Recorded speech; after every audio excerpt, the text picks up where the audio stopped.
Now, in one of our previous conversations, you mentioned that theory is not really of an interest to you, nor do you think that it's useful at times for practical application in attempting to combat and change these systems of power. However, one of the more wide-ranging left intellectuals of our time, Slavoj Žižek, takes almost the exact opposite approach to his work. He draws on the work of Derrida, Lacan, and various others to illuminate his critique of global capitalism, empire ideology, and so forth. Can you talk about why you personally haven't written more books on, say, political or economic or social theory? And then what are your thoughts on Slavoj Žižek's work as with regards to how much of it you're aware of or have read or engaged with? And then his use of French psychoanalyst Lacan's work, and then, of course, any words on Derrida's work, deconstructionism and that legacy. Well, what you're referring to is what's called theory. And the reason when I said I'm not interested in theory, what I meant is I'm not interested in posturing, using fancy terms like polysyllables and pretending to have theory when you have no theory whatsoever. So there's no theory in any of this stuff, not in the sense of theory that anyone's familiar with in the sciences or any other serious field.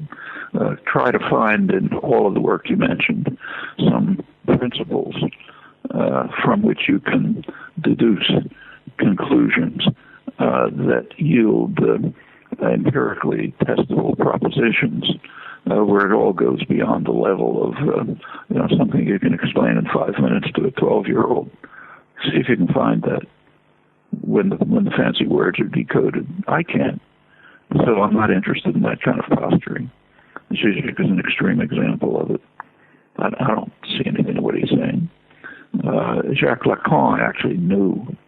I kind of liked him. We'd have meetings every once in a while, but I thought, quite frankly, I thought he was a total charlatan. Just posturing before the television cameras in the way many Paris intellectuals do. But why this is influential, I haven't the slightest idea.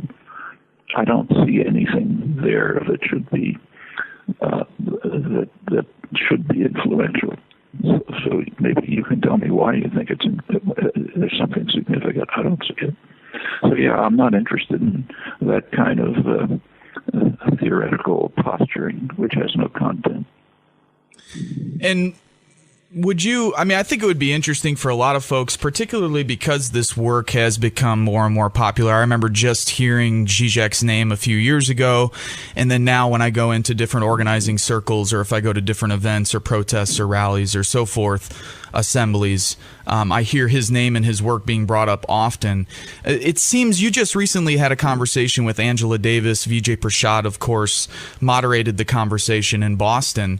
And I would like to see more of those conversations take place, even from, say, folks coming from different angles, people such as yourself and, say, someone as Slavoj Žižek, whose work is becoming more influential. Are those things do you think that's helpful to have those, maybe not even debates, but at least conversations with people on the left who are providing work for people who do find it influential? I mean, do you think this is something we should think about?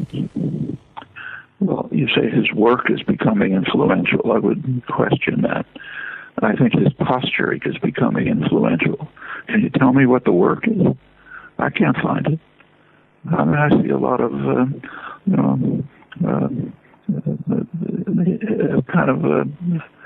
he's good. He's a good actor. He makes things sound exciting. But can you find any content? I can't. So I would have no interest in having a conversation with him. And I suppose the converse is true as well, I imagine.